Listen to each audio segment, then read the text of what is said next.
کاتتان باش بەڕێزان بەخێر بن بۆ چیرۆکە هەواڵ. دیمانەکە پاکەتەکەی فڕێیاتە سەرجادە،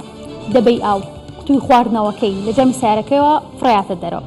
هەتا لە توانای دەبێت سەرچاوەکانی ئاو پیس و ژەهراویەکات. دیمانە بەردرگای ماڵەکەی پڕە لە خۆڵ و خاشاک و گوێی پێنایەت.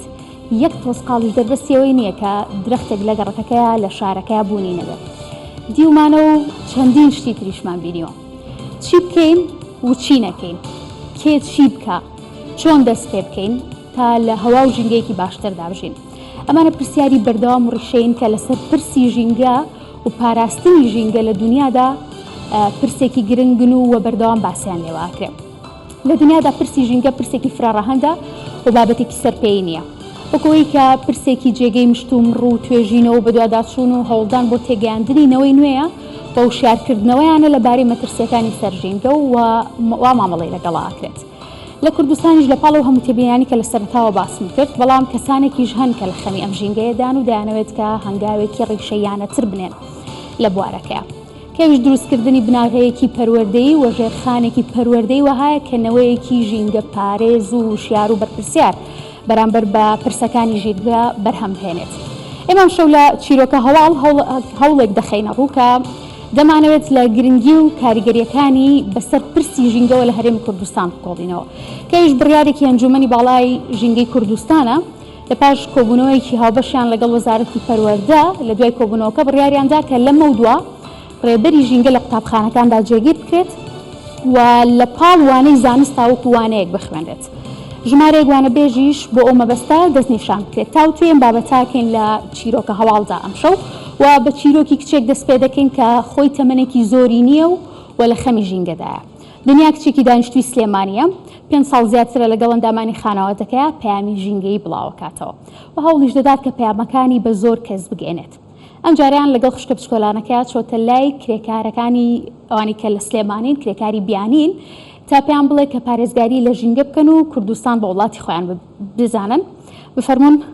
راپۆرتەکە دەبینین لەبارەی دنیا.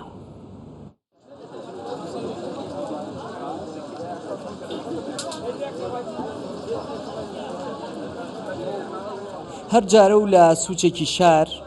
پەیامی ژینگەیی بڵاو دەکاتەوە.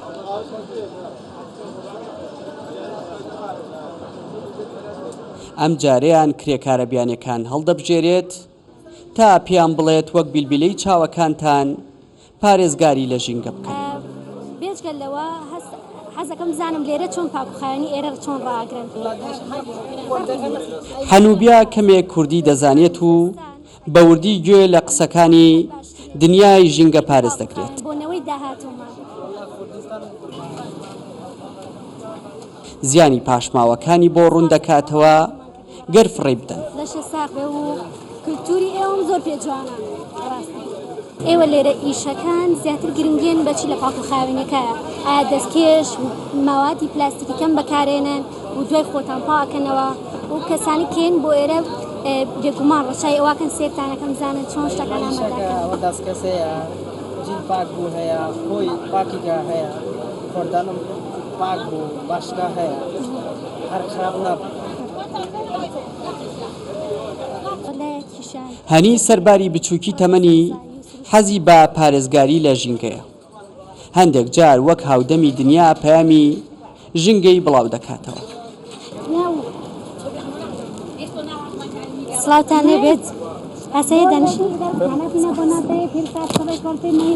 باخێ بێت سۆزای بێ هەمومانە. مەماتا لەگەڵ دۆستە نیپاڵی و هەندێکانی هاوڕای دنیان کە دەبێ وەک وڵاتی خۆیان پارێزگاری لە ژینگە و خاک و ئاوی کوردستان بکەن. لە پیمانگەکان لە مناڵەوە تاوەکو گەورە. ئەمڕۆ زیاتر پێم خۆش بوو بێم سەردانی بیانەکان بکەم دەربارەی ژینگە لەگەڵیانە بدوێم. بەڕاستی کولتورێ بۆ کولتورێکی زۆر ئەگۆڕێت و خواردن و ڕێزگرتن لە ژینگەکانی و سەلامەتی لە بەکارهێنانی ئەو مەوادانەی بەکاری هێنن لە کاتی خواردنەکانیانە و بەکارهێنانی ڕێژەی تا چ ڕێژەیە بتوانن پاکوخاوێنی ژینگەکە ڕابرن لەگەڵ بەکارهێنانی ئەو شوێنانی کە لە ژینگەی کوردستانە، لەو شوێنانی ژینگەی کوردستانە کە بەکاری هێنن. ڕای زۆریانم تاقی کردوانە لەگەڵ زۆریانە دوام تا بتوانن پاکوخاوێنی لە شوێنەکەکەن دوای خۆیان سەڵی خۆڵیان داناوە پێیوەست بە ژینگە زۆرینەیە لایکیان بە ئێمە دەکا ژینگەی کوردستان سەوزایەکی باشی تێدایە و پاکوخاوێنی لە سەیرانگاکان و جادە و بانەکانمانەکەین و دوای بەجێهێشتنی سەیرانگاکان دنیا لەگەڵ خانەوادەکەی زیاتر لە 5 ساڵە پەیامی ژینگەی بڵاو دەکەنەوە دەیانوێت بە خەڵکی بڵێن ژینگەتان خۆش بێت. کرێکارانی بیانیش بوونەتە بەشێک لە کۆمەلگای کوردی و باس لەوە دەکەن کوردستان باهی خۆمان دەزانین و پارێزگاری لێ دەکەین. دیار جەمال، کوردستان 24 سلێمانی. بەڵبەرزان بۆ ئەوەی کە لەسەر ئەم هەوڵەی کە وا بڕیارە بۆ پەروەردەکردنینەوەیەکی وشیارتر بە پرسە ژینگەیەکان دەست بە هەنگاونان بەرەو پرۆژە و جێبەجێکردنی پرۆژەیەکی وەها بدرێت. دنیا خان ئەوەی کە لە راپۆرتەکەدا بینیتان دنیا ئاریان ئەندامی ڕێکخراوی ژینگە دۆستی سویدی لە ستودیۆ بە خۆشحاڵیەوە میوانمانە زۆر بە خێراتی دنیا خان ئەرکێکێشا هەروەها ئازاد نووری بەڕێوەبەری گشتی لە دەستەی ژینگەی هەرێمی کوردستان بە شێوەیەکی ڕاستەوخۆ لە هەولێرەوە میوانمان دەبێت. دەمێت سەرتا لەگەڵ دنیا خاندا دەست پێ بکەم. دنیا خان سەبارەت بە ئەم هەوڵە کە بڕیارە بۆ لە مەودواوانەیەکی وەها لە ناو پرۆسەی خوێندندا جێگا بکرێتەوە گەشت بینیت بە وەها هەوڵێک تێبینی کەسانی وەکو ئێوە کە لە ناو بوارەکەدان زۆرتر ئاشنای خەم و کێشە و معاناتەکانی پرسە ژینگەیەکانن ئەم هەوڵانە چۆنە بینن؟ بەڵێ سەرەتا سڵاوێکی ژینگە دۆستانەتان لەوێ خۆم بە خۆشحاڵەزانم لەگەڵ ئێوەی ئازیز و مادوونە ناسا هێوادارم پرۆگرامێکی پڕاوپڕ بە خزمەتی ژینگە پێشکەش بکەین. سەبارەت بە پرسیارەکەی جەنابەت بێگومان هەوڵێکی زۆر جوانە و دڵنیام جێگەی خۆی زۆر بە باشێگرێت چونکە ئەگەر بینە سەر واقع نەوەی ئەم وڵاتە یاخود بڵێن مناڵی تازەی ئەم وڵاتە یەکێکن لەو بابەتە گرنگی کە پێویستە هەم لە بواری ژینگە هەم لە بواری بابەتە جیاوازەکانە تەرکیز بکرێتە سەریان و زیاتر گرنگیان پێ بدرێت و بابەتی ژینگەژێکێکە لەو بابەتە گرنگیانی کە پێویستە لە نەوەی داهاتەوە دەست پێ بکەینەوە و دووبارە لە منهەجە کارێکی زۆر زۆر جوان دەرەچێت چونکە وەکو چۆن وانەکانی بیرکاری و فیزیا و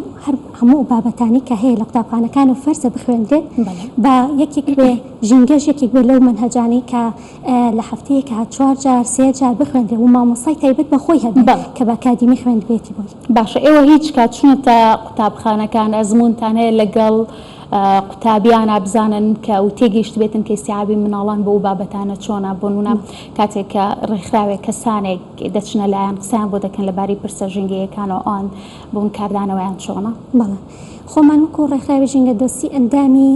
چالاکمان هەیە کە گرنگیە بۆ بابەتە وەکو سیمیناراتێکی زنجیرە سیمیناراتێکمان هەیە بۆ قوتابخانەکان و وەرزینەی خوێندنیش بێگومان دەستی پێکردوێتەوە. ئێمەش وەکو ڕێکخراوی ژینگە دۆستی بێبەش نەبووین لەو کارە. سیمیناراتی تایبەتمان هەیە بە بواری ژینگە و هۆشیارکردنەوەی دووبارە مناڵان تایبەت بە ژینگە نەک ژینگە تەنها بریتی نیە لە سەوزایی بریتە لە ئاژەڵانیش لە هەموو بوارێکە وەکو زمانی خۆیان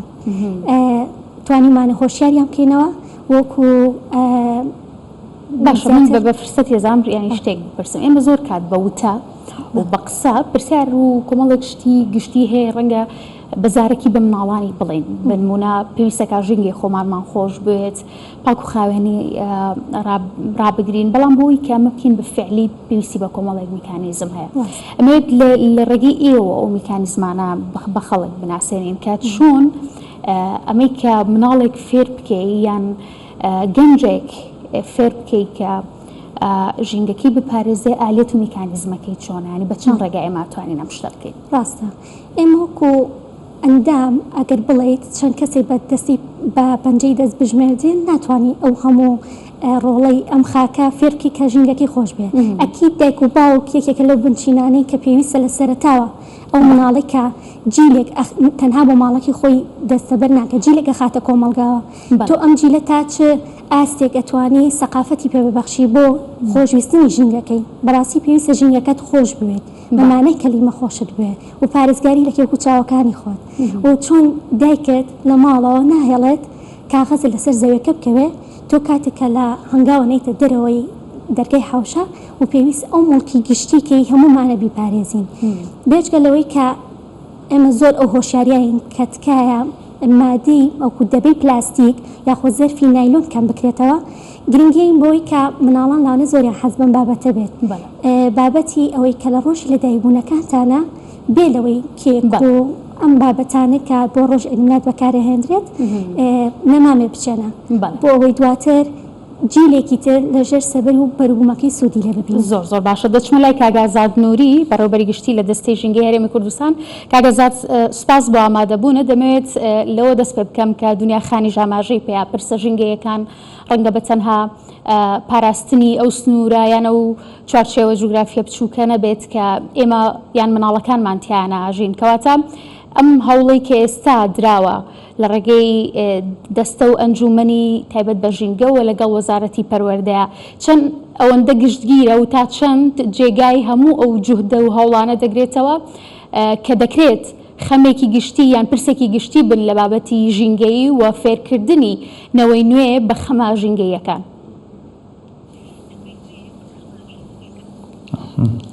بەڵێ سەردا سوپاسان دەکەم بەڕاستی ئێمە ئەوستا دەبینی کۆبوونەوە ئەنجومی باڵا لە نێوان دەستی ژینگە و هەروەها وەزارەتی پەروەردە بە ئامادەبوونی وەزیری پەروەردە کۆبوونەوەی خۆی ئەنجامدا بە میراتی هەموو زۆربەی وەزارەتەکان کە ئەندامیان هەیە لەو ئەنجومەنە. بەڕاستی ئێمە کە ئێستا دەبینین پێشکەوتنێکی باش هەیە لە بواری هۆشیاری ژینگەیی چونکە ئەگەمە تەشایکەین ئەگەمە تەماشای کوردستان بکەین کوردستان پێشکەوتنی باش بەدەست هێناوە بەڕاستی لە ڕووی دەبینین لەناو بابەتەکان باسی دەکرێت بەس ئەمڕۆ بەوەکو حەزەکەم دەستنیشانی و پێشکەوتنانە بکەن کە ئێوە تێبینی دەکەن.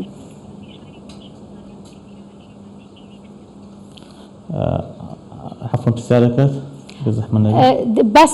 باسیەوەتان کرد کە هەندێک پێش کوردستان زۆر بەرەو پێش چووە لە پرسە ژینگەیەکانە دەمەوێت دەستنیشانی ئەو خاڵانە بکەن کە هەست دەکەن و تێبینی دەکەن کە کوردستان تیاندا پێشکەوتووە.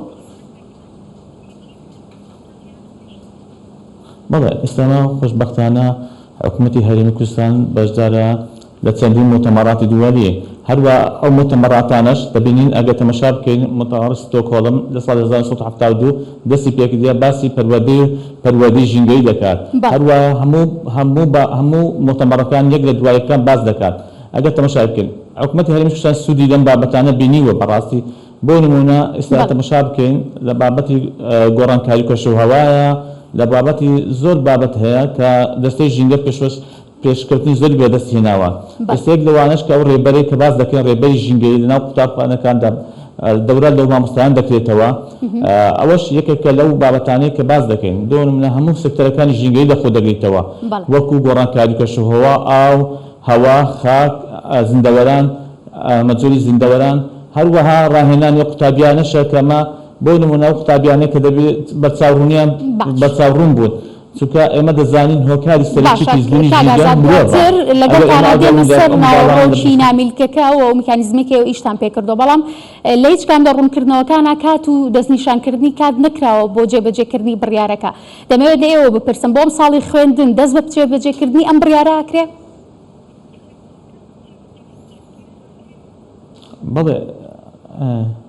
بەڵێ ئێستا چێنێ دەست پێ دەکرێت و گەرزی پەروەردەش ئاماژەی پێکرا ئێمە بەس گرفتێکەیە ئەگەر تەماشا بکەین لە هەرێمی کوردستان 4037 قوتابخانە هەیە 4037 قوتابخانە هەیە و هەروەها بەخۆش هەموو خۆشمان دەزانین کە لە کوردستان دەژین لە وەزارەتی پەروەردە کەمی میلاکی هەیە بەس ئێمە وەزیری پەروەردە ئاماژەی بۆی داوەکەوە هەندێک مامۆستا دیاری دەکرێت کە ڕاهێنان بکرێت و هەروەها ئەوانش ئەو دوانانش دەتوانێت سوودی لەوەجێ بۆ لە کاتی ڕۆژەکانی ئاڵا بەرزکردنەوە بتوانێت ئەو ڕێبەرە باس بکرێت لە کاتی کۆبوونەوەکەی داک و بابان باس بکرێت چونکە ئەو هەموو مامۆستایەک ناتوانێت ئەو ڕێبەرە بگرێتە ئەستو تەنها مامۆستای زانست و جوگرافیا نەبێت. زۆر باشە کاگازاد لەگەڵ من بمێننەوە دنیا خان پێکەوە بینەری سەرنج و ڕای هاوڵاتیان دەبین سەبارەت بە خوێندن و وەدەستپێکردنی خوێندنی وانەیەکی وەها لەناو پرۆسەی خوێندندا پێکەوە بینەری ڕای هاوڵاتیان دەبین. بشوية قشتي مفروض يعني أو بخول القطابخانة أبي تشتي لي زيدا كان جبلي درست وكدي دنا قطابية يعني بيت ماده جنگه هادنو چوني واتشتا لي زيدا كان داكو پروردا زاروكي جبتشيكاتي قال رابطن قال في سيستمي دست بكت هرج بجيكاتي فتشتي الصعب بزانتن دست بکه کو بجین اف بابتا کو هشیاریا بجین جواکیا کمل برفرح کرنا بابتن واسا رون کرنا بابتا خاص بوزارو کان بجین اگه وی بابتی مثلا جیا که بوزارو کا بجین شروع کن ویتامیه که ابزار که مازن بو پیچ اب خود تک هیتن دی اب خود جنگ هی پاریس تنو که مازن بیشین و بابتا پیشچاق فرکریتن اب خود بیشین جنگ هی پیس نکردن و جه هر چله نه که پیساتی و بیتن داگو جنگا ما پاکش بید و گو کردستان دار بار ما گله جانه گو گل خاله چتا مثلا بخو چتا سفره که گلش خود تاب نویره ام حسنا که اینو ثابتن مدبیدن وانن پاکشی جنگه پاکشی بکن نوا قطبخانه ده هبن و گو گلک ریموت بگیریا جنگه پاکش بکن هبن اصلا من هلا ما خم من على خم فير كم من على خم فير كم كخم شتفرنيم برشايو اي جواناكات اگر برشايو خم شتك هالجرم بيك مناو تناقي خالكوا بيك ما تناقي خالكوا اي شاون منكات پێم باشە و شت فرێنین و پارێزگای لە ژینگە ئەەکەین و نابێ شت فرێن و پارێزگای لێ نەکەین زیادکردنی وانەیەک یاخود بابەتێکی لەو شێوێ بۆ ئێوە قورس نییە؟ نە کێشە نیە و زۆر باشیشە هیچ شتێک فێرکراون لە قوتابخانە دەربارەی ژینگە؟ بەڵێ پێمان دەڵێن شت فرێنین و نابێ ژینگە پیسکەین و ژینگە شتێکە فرێین بەماگی زۆر لە ئەچە لەسەر ژینگە ئەوە ئەگەڕێتەوە سەر کۆنی خۆمان باو باپیرانمان چونکە تا ڕادێک ئەو ڕێنمایی و ئەو شتانیان نەخسوەتە پێشاومان کە ژینگە پارێزیەکێک بەو کەلیمەی کە پارێزگاری ژینگە چۆن بکەین هەڵس و کەوتی ژینگە ئەوە پێم هەن نەوتراوە تا ڕادەیەک ئەوە ئیتر هۆشیاری لەخوا بەزارێک گەنجی ئەم سەردەمە و جیلی ئەم سەردەمە تۆزێ هۆشیارتر لە چاوچیری کۆن بەڵێوە سەرنجی بەشێک لە هاوڵاتیان و وەکو تێبینیمان کرد هەندێک لە منداڵان قسەیان کرد کە پێیان خۆشە موانەیە ئیزافە بۆ دەرس و دەوریان هەبێت لەگەڵ کاک ئازادا بەردەوام ببم کاک ئازاد بەشێک لەو منداڵانی کە قسەیان بۆ کوردستان 24 کرد وا دەردەکەوت کە وشیارەکیان هەبێ و پێیان خۆش بێت ئەمە ینی پرسیارێک دەهێنێتە ئاراوە ئەگەر میکانیزمێک هەبێ شێوازێک هەبێ کە بەگشتی ئێمە مناڵانمان لەسەر ڕاهێنا بێت ڕەنگە ئاسانترینی ئەوە بێ کە خۆڵەکەی بخاتە سەلێوی خۆڵەکەەوە بەڵام کێشەکان کێشە ژینگەیەکان پرسە ژینگەیەکە ڕەنگە پرسێکی گشتگیرتر و جێگەی باستر بێ بۆ نمونەکە چۆنم خۆڵ و خاشاکانە لە ناو ببرێت و چۆن کۆتاییان پێ بهێنرێت دەمەوێت بزانم لە ناو نامیلکەکەیە هاندانێکی تایە بۆی کە بیری داهێنەرانە لە لای مناڵان دروست بکە کە نەوەی داهاتوو چارەسەریان پێ بێ بۆ پرسە ژینگەیەکان بەڵێ لەنا ئەو ڕێبەرە زۆر شتی تێدا هەیە بەڕاستی بۆ نمونە بەرچاوڕوونی دەداتە قوتابیان بۆ نمونە لە منداڵەکان لە قوتابستان دەتوانن سوود لەو ڕێبەرە وەرجێ وەکو مامۆستاویان شی بکرێتەوە بە شێوەی پراکتیکی بۆ نمونە چۆن منداڵ ڕادەهێنرێت چۆن دووبارە ئەو کاغەزانە بکاتە ناو سەلێزبەکان و بەکار بهێنرێتەوە بەرچاوڕێن چۆن پلاستیک دووبارە بەکار دێنرێتەوە بۆ نمونە هەروە چۆن ئاشنایان بکەین بە سروشت بە دار و بار بۆ نمونە منداڵ ڕادێنین چۆن دار بچینێت چۆن دار تێک نەدا و دار نشتێنێن لێ هەمووی باز دەکرێت من چۆن گریجی بە پاکخواوێنی پۆلەکەی بدات بە پاکخواوێنی ماڵەکەی خۆی بدات بە پاکخواوێنی شارەکەی خۆی بدات ئێمە ئەگەر ئەو منداڵانە لە گسکەوە ڕاهێنانمان پێکردن لەسەر ئەو بوارە ژینگەیانەوە بەڕاستی داهاتوی ئەو منداڵە گەشت دەبێت بۆ ئێستا ئەو منداڵە ئەگەر لە سەرەتاییەوە ئەو شتانە هەموو بزانێت تێ بگات مستەقبەلێکی بەچاوڕوونی دەبێت بۆ نەوەیەکی نوێمان دەبێت ئەو نەوەی دەتوانێت چۆن پارێزگاری لە ژینگە بکات چونکە ئێمە دەزانین منداڵ دەتوانای هەبێ ناویلکەیە بۆچی وەکو بابەتێکی لاوەکی ئەهێڵڕێتەوە بۆ نابێ بەوانەیەکی سەرەکی ئەوە ئێوە باسی گرنگیەکەی دەکەن ینی ئەگەر بۆکو وانەیەکی لاوەکی بمێنێتەوە وەکو بابەتێکی لاوەکی بمێنێتەوە ڕاستەوخۆ ئەم هەستە لای مناڵ دروست ناکە هەستی بەلاوەکی سیرکردنی بابەتەکە نەخێر ئێستا چێنەوەکو سەرەتایەک ئێمە هەستی پێ دەکەین کەوا وەزیر پەروەردەشت ئاماژە بێکردیا ناتوانێت ئەوە بکرێتە وانەیەک و دەستی لەسەر بکەندرێت وەکو وانەکانی زانست و کوردی و عەرەبی چونکە وانەکان کاتەکان دیاری کراوە لەوانەیە لە هەندێک مەکتەب دوو دەوام هەبێتن وەختەکان زۆر کەمە وەختەکان زۆر کەمە ناتوانێت ئەوەش هەروە میلاچش کەمە میلاچ مامۆستایان زۆر کەمە بەس ئەو ڕێبەرە ئێستا کە دەتوانێت لە کاتی ڕۆژی ئاڵا سوودی لێوەرجێ باس بکرێ لە ڕۆژی کۆبنەوەی داک و بابان باز بکرێ و هەروەها هەروە لە دەوریان و منداڵان بگرێتەوە ئەمە ئەم شتانەی کە ئێستا باسمان کرد سوودی زۆری دەبێت بۆ منداڵ بۆ نمونە منداڵ فێر دەبێت چۆن دەست بە وزەی کارەباوە دەگرێت چۆن گرنگی بە وزەی کارەبا هەروە چۆن گرنگی بە ئاو دەدات هەروە چۆن گرنگی بە سروشت و دار و دارستانەکەی خۆی دەدات معنە هەموو شتەکانی بەرچاو ڕوون دەبێت ئەو منداڵێکی نازعی لێ دەچێت مستەقبەل ئەگەر بکە بە دکتۆر ئەگەر بکە بە مهندس معنە کەسێکی ژینگە دۆست دەبێت زۆر باشە دنیا خان ینی هەمان ئەو شتێک کە لەگەڵ کاگازات باسم کردم لەگەڵ ئێوەیە باسی کەم ئەو شێوازەی کە هەمووان لەسەری ڕاهاتوون ناڵ فێرکەین ژینگەت خۆش بوێ ئاوا بە بەو جۆرە بە ئەگەر پرس بە کەسانی هاوشێوەی ئێوەمانان بکرێت چی ئیزافەیەکتانە بێ بۆ ئەم پرسایان ئەگەر بە شێوازێکی تر ئێوە بڕوانە سەر بابەتەکان چەندێک لە کێشەکان بە فعلی پەیوەندی بە کولتوری خەڵکەوە هەیە و چەندێکیشیان کێشەیەکە کە ڕەبتی بەم بابەتەوە نییە پەیوەندی بە تێگەشتنی خەڵکەوە نییە و لە دەرەوەی چوارچێوەی خەڵکە ڕاستم بەڕاستی ئەم بابەتە خۆی ئەگەر لایەنێکی ئیجابی هەبێ ئەوەیە کە بەفعلەن مناڵ فێرەکەی کە ژینگەکەی خۆش بێت ئەگەر بینە سەر ئەم بابەتە ئەگەر بەکردداری لە قوتابخانەکانە مامۆستاکان مانگی جارێکیش بێت بێن نەمامێک بێنن بڵێن وەرن بە هەر کلاسێک نەمامێک بچێنی بۆ قوتابخانەکەی خۆمان بۆ ژینگی قوتابخانەکەی خۆمان ئەمە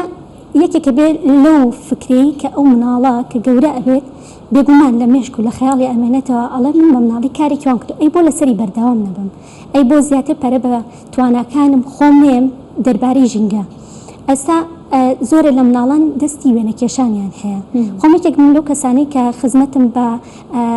ئەگەر کەمیش بوو بێت بە قوتابخانەکەی خۆمم کرد هاتم بە شێوازی ئەنیمێشنی لەسەر دیواری قوتابخانەکان وەکو مناڵێکە خاشاکەکەی خاتە ناو سەلەی خۆڵەکەوانێ ئەمە هەر کەسێک چای بچێتە سەر مناڵیش نەبێ مامۆساکانیش بێن بیریانەکەوێتەوە کە پێویستە قوتابیەکان دووبارە هۆشیار بکەنەوە ئەتێ بڵێ وێنەیەکێکە لە هاندارەکانی مناڵان ئەکید چکە خۆی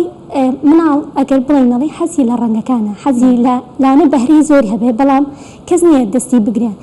تۆ مامۆسای هوەریش بێ ئەگەر ئەو بابەتەش نەکەوێتە بەسم ئەوەیەکە ئەو نامیلکەی نەکەوێتە قوتابخانەکانەوە ئەم شتە کە تۆ باسێکی لە کاگازادی بپرسم کاگازات دنیاخان باسی ڕێگایەکی کرد کە ئەو پێی باشە وەکو کەسێکی چالاک و کەسێکی بازمون کە وەکو هاندانێک بێت و تا چەندم بابەتانە و خوێندنەوەی سایکۆلۆژیای منداڵ ڕەچاو کراوە لە دروستکردنی نامیلکەکەیە و پرس بە کەسانی پسپۆر کراوە لە دروستکردنی نامیلکەکەیە بەڵێ ئێمە هەموو بەش خۆشبەختانە هەم کەسێکی دەو تەمانەی خۆمان ژیانمان پێدا تێپەڕینا بۆ مەڕەعلانە دەبینین بێشتی منداڵ مشتێکی سافی هەیە وەکو وەرقەی سپی وایە بۆ نمونە ئەو شتانەی کە ئێستا لە مشتی چەسبی دەکەین وەکو تازە باسمان کرد چۆن فرێد باسبوو و خاشاک چۆن پاکوخاوی دەپارێزی ئەو منداڵ لە مشتی چەسب دەبێت وە گەورەش دەبێت هەر لە بیری دەمێنێتەوە بۆ نمونە ئێستا ئەمە خۆما ئەگەر بزان تەمەشا بکەین لە مەرحەلەی بدایت چەندی هاوڕێمان هەبوو ئێستا هەش لەیان ناسین و دێتەوە یادمان بەس بە گەورەی چەندی کەس دەناسین لە بیرمان دەچێتن هۆکارەکەی چێت چونکە ئەو منداڵە ئەوەی لە گسکەی فێری دەبین لە گەورەی فێری نابین بۆیە ئێمە دەین زیاتی گرنگی بە منداڵ بدرێ لەبەر ئەوەیە منداڵ نەوەی دوا ڕۆژە مەقسەدمان چێ نەوەی دوا ڕۆژ معنای ئێستامان فێری داچاندنی بکەین چۆن دار دەپارێزێت چۆن پاکوخاوین دەپارێزێت چۆن شارەکە دەپارێزی ئەو منداڵە لە مێشی چەسب دەبێت ئەوجێ ئەمە تەمەشا بکەین لە تەربیە تەمەشا بکەین 900,000 تەڵەبە هەیە ئێمە 900,000 تەڵەبەمان پێگەیان بە شێوەیەکی تەندروست معنای وا دەکات کوردستان بەڕاستی پێشکەوتن بەخۆی دێنێت لە هەموو بوارەکاندا لە سێکتەری تەندروستی لە سەردەی ئەندازیاری پەروەردە چونکە ژینگە پەیوەنددارە بە هەموو بابەتەکانەوە باشە باسی ژمارەیەک خوێندکاری زۆرە کرد لە وڵاتانی دنیا ئەگەر هەر پرۆگرامێکی تازە هەر شتێکی نوێ بخرێتە ناو سیستمێکەوە پێشتر ئامادەسازی بۆ کرێ ئەم سیستمێکی ئێستا سیستمی پەروەردەی ئێمە مساعیدە بۆ زیادکردنی بەرنامەیەکی ئاوا بەڵێ من خۆمان بەراود ناوی بە وڵاتانی جیهان چونکە ئەگەر تەمەشا بکەین وڵاتانی جیهان لە اتفاقی ستۆکهۆڵم لە حوزەریانی ساڵی 1972 دەستیان بۆ بوارانە کردیە بە هۆشیاری ژینگە کردیە ئەگەر دوای تەمەشا بکەین لە ساڵی 1970 و لە ساڵی 1970 هەروە لە ئیتفاقی تەبریز مؤتەمەری کاگازادەستی پرسیارەکەی من ئەوە بۆ ڕەچاوکردنی بارودۆخی هەم ژینگەی وەکواڵەتی خوێندن لە هەرێمی کوردستان دەزانین هەندێک لە قوتابخانەکان تا ئێستاش کێشەی خوێندنی وانەی ئاساییان هەیە ڕەنگە هەندێک جار ئەم وانانە وەکوانی لاوەکی سیر بکرێن و زۆر گرنگیان پێ نەدرێ من بەستم ئەوە بوو کە تا چەند بە هەند وەرگیراوە کە لە جێبەجێکردنی پلانەکەیە ئەم وردەکاریانەی تیا بێت. بەڵێ ئەو وردەکاریانەی تێدا هەیە باسکرا چکە دەبێت ڕاهێنان بەندێک مامۆستا بکرێت وەکو لەگە وەزارەت پەروەردە قسەکرایە ئەو پەروەردە دەکرێن ڕاهێنانیان پێ دەکرێت دوایش ئەو مامۆستایانە دەبنە وەکو ڕێبەرێک لە ناوەندی قوتابخانەکانی خۆیان و ئەو ڕێبەرشیان پێ دەدرێت و ئەو شتانە ڕێک دێخرێت معنای شتەکە بە تەنزیمی دەکرێت نەک بە شێوەیەکی هەڕەمەچی یان بە شێوەیەکی لابەدایی نا بە شێوەیەکی زانستانە هەر کەم و کوڕێکی هەبێت دەتوانین پەیوەندی بە فەرمانگەکەەوە بکرێت بە بەشی هۆشیاری بکرێت زانیاری زیاتریان پێ بدرێت ئەگەر لە هۆشیاریش دەستیان نەکەوت دەتوانن پەیوەندی بە فەرمانگەی هۆشیاری و ڕاگەاندنی پێویستەی ژینگە لە بۆ وەرگرتی زانیاری زیاتر و معلوماتی زیاتر. زۆر باشە زۆر سپاس بۆ ئازاد نووری بەڕێوەبەری گشتی لە دەستەی ژینگەی هەرێمی کوردستان کە بە شێوەیەکی ڕاستەوخۆ لە هەولێر و میوانی چیرۆکە هەواڵ بوو. سپاس بۆ دنیا خان دنیا ئەریان ئەندامی ڕێکخراوی ژینگە دۆستی سویدی سپاس بۆ ئامادەبوونتان. لە کۆتای چیرۆکە هەواڵ ئێم شەودا دەمەوێت ئاماژە بە شتێ بکەم ئەگەر قوتابخانەکان و ناوەندەکانی خوێندن ماڵی دووەمی خوێندکاران بن بە دڵنیاییەوە ماڵی یەکەم چوارچێوەی خێزانەکانە ئاگاداری ئەوە بین کە لە ناو خێزانەکان و لە ناو ماڵەکاندا پەروەردە و فێرکردنێکی ژینگە دۆستانە بۆ مناڵەکانمان دروست بکرێت. سپاس بۆ هاوکارانم سپاس بۆ میوانەکانم سپاس بۆ ئێوەش کە بینەرمان بوو ئاسودە.